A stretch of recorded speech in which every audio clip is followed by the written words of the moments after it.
नमस्कार दोस्तों, स्वागत है आपका। आज अनुच्छेद 2 को एक आसान भाषा में और विस्तृत से समझेंगे। अनुच्छेद 2 क्या कहता है? यदि कोई बाहरी देश या देश का कोई भाग या क्षेत्र बड़ा भी हो सकता है और क्षेत्र छोटा भी हो सकता है। अगर वह भारत में मिलना चाहे तो क्या वह मिल सकता है? वह इससे क्या प्रक्रिया होती है?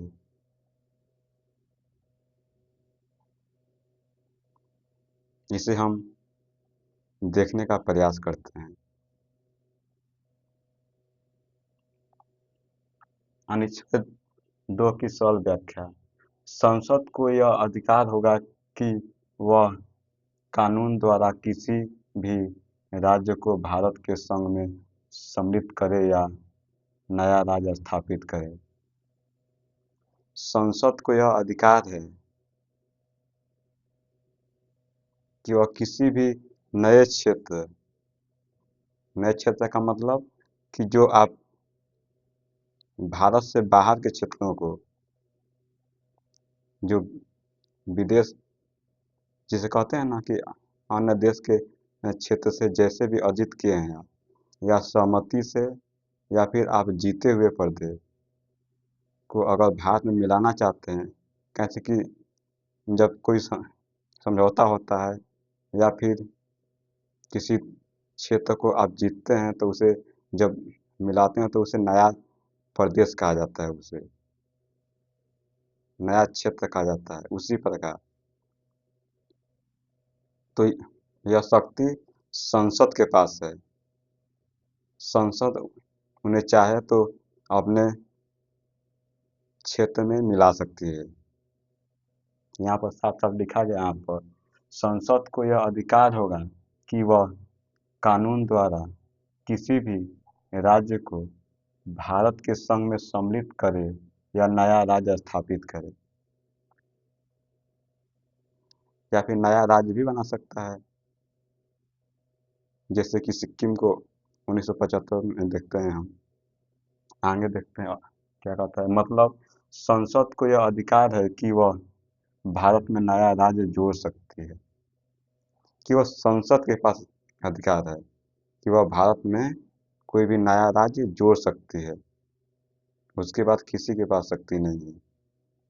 और क्या कहता है, यह जुड़ाव बाहरी क्षेत्रों देशों से हो सकता है। बाहरी क्षेत्रों मतलब भारत से बाहर की बात कर रहा है, भारत के अंदर की बात नहीं कर रहा है, भारत के बाहर की बात कर रहा है। देशों से, बाहरी देशों से, बाहरी क्षेत्रों से, तो कोई कोई देश का ही तो कोई क्षेत्र होगा। क्षेत्र बड़ा भी हो सकता है और क्षेत्र छोटा भी हो सकता है। अब अगली बात आती है, यह शक्ति किसी अन्य संस्था के पास नहीं है। जैसे राष्ट्रपति, सुप्रीम कोर्ट के पास भी शक्ति नहीं है, सिर्फ संसद के पास है। जब कोई नए क्षेत्र को मिलाना हो, नए राज्य स्थापित करना हो,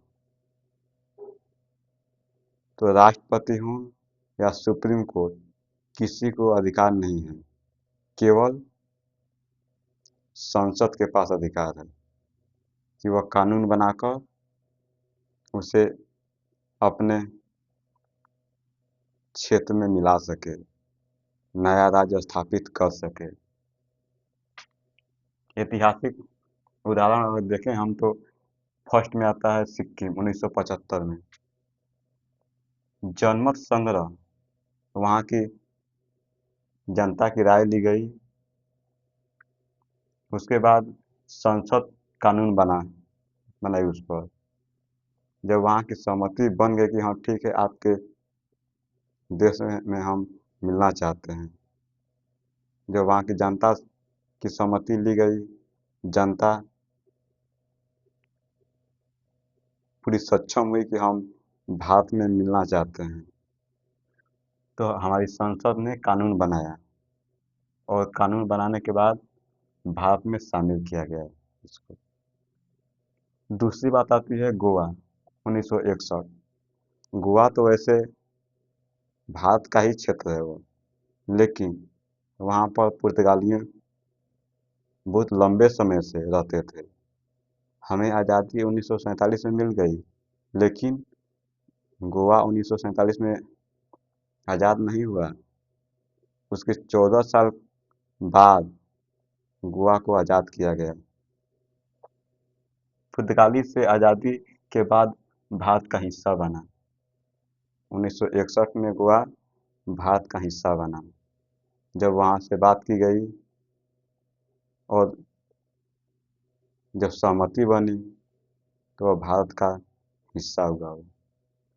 तीसरी बात आती है पांडिचेरी 1954।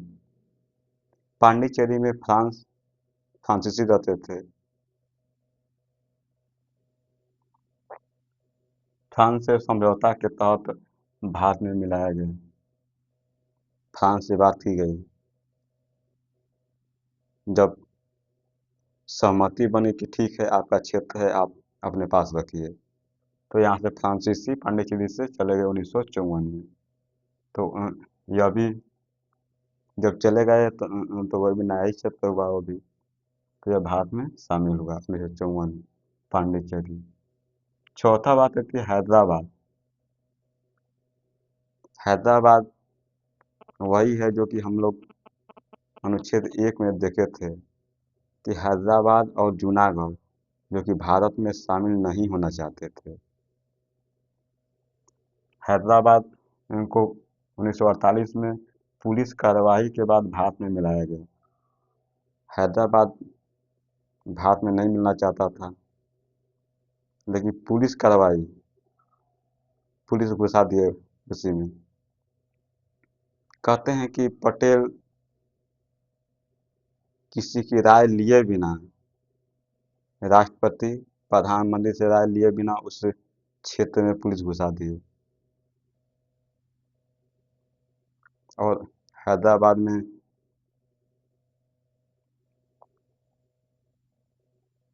अपनी सत्ता स्थापित की, अपना भारत का वह क्षेत्र में शामिल किया गया। पांचवा बात आती है जूनागढ़। जूनागढ़ भी था जो कि भारत का हिस्सा नहीं बनना चाहता था, लेकिन वहाँ पर जनमत संग्रह हुआ। जनमत संग्रह हुआ, वहाँ की का शासक मुस्लिम था, लेकिन बहुत अधिक जनसंख्या हिंदू की थी, इसलिए वह जो भी हिंदू थे वह भारत में मिलना चाहते थे।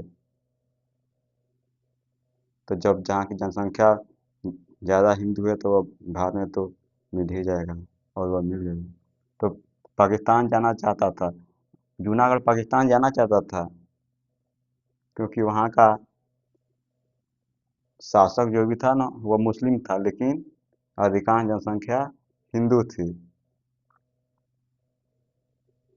तो यहाँ पर जनमत संग्रह हुआ और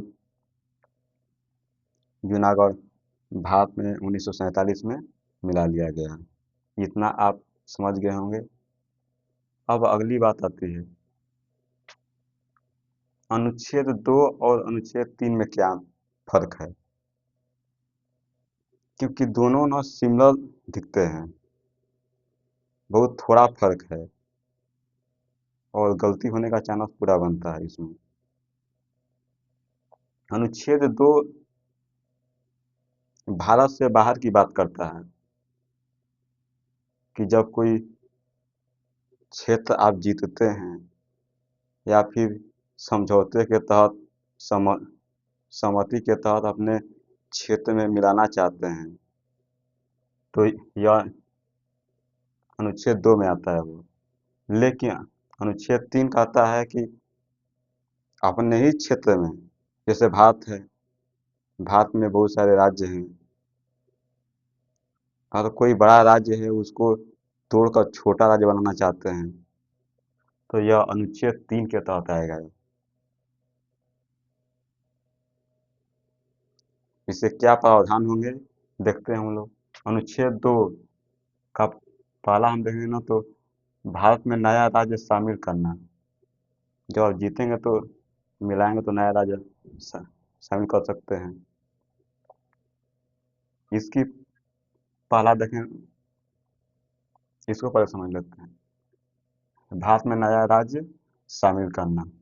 दूसरी बात आती है यहाँ पर बाहरी विदेशी, मतलब ना कि भारत से बाहर का क्षेत्र होना चाहिए वो। तीसरा आता है जैसे सिक्किम को मिलाया गया, गोवा को मिलाया गया। चौथा, संसद कानून बनाएंगी। यह क्षेत्र तभी भारत में मिल सकते हैं जब संसद अपनी सहमति दे, संसद इस पर कानून बनाए। अब अनुच्छेद 3 क्या कहता है? पहला, इसमें भारत के अंदर राज्यों का पुनर्गठन।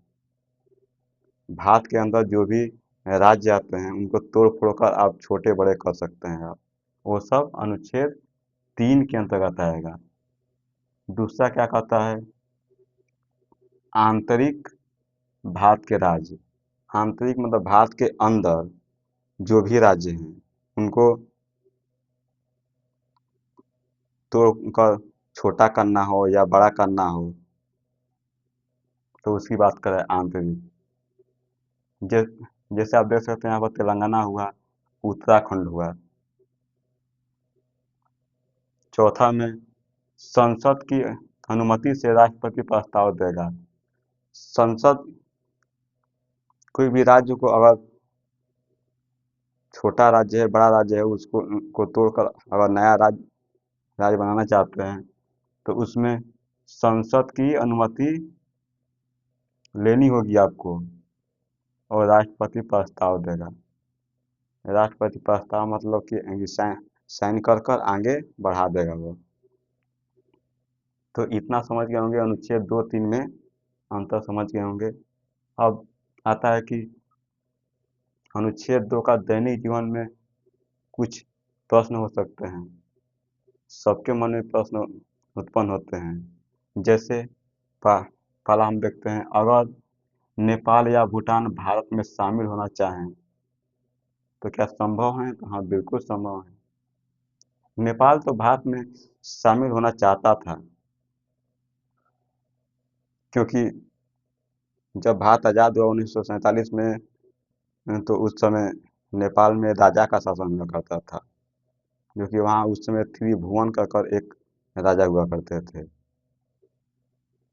तो वहाँ के कुछ बुद्धिजीवी लोग थे जिनको लगा कि भारत एक लोकतंत्र देश है, अगर हम भारत में मिल जाएं तो एक विकसित लोकतंत्र की तरफ हम आगे बढ़ सकते हैं और अपने भविष्य को सुरक्षित रख सकते हैं।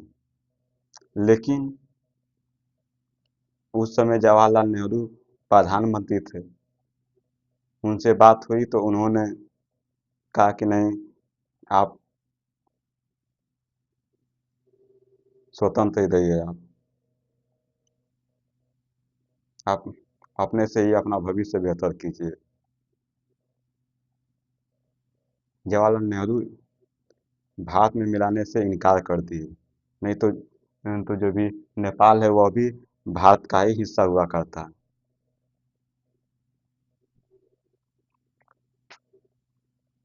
तो जब फर्स्ट प्रश्न आप समझ लीजिए कि अगर नेपाल या भूटान भारत में शामिल होना चाहें तो यह क्या है? संभव है, शामिल हो सकते हैं।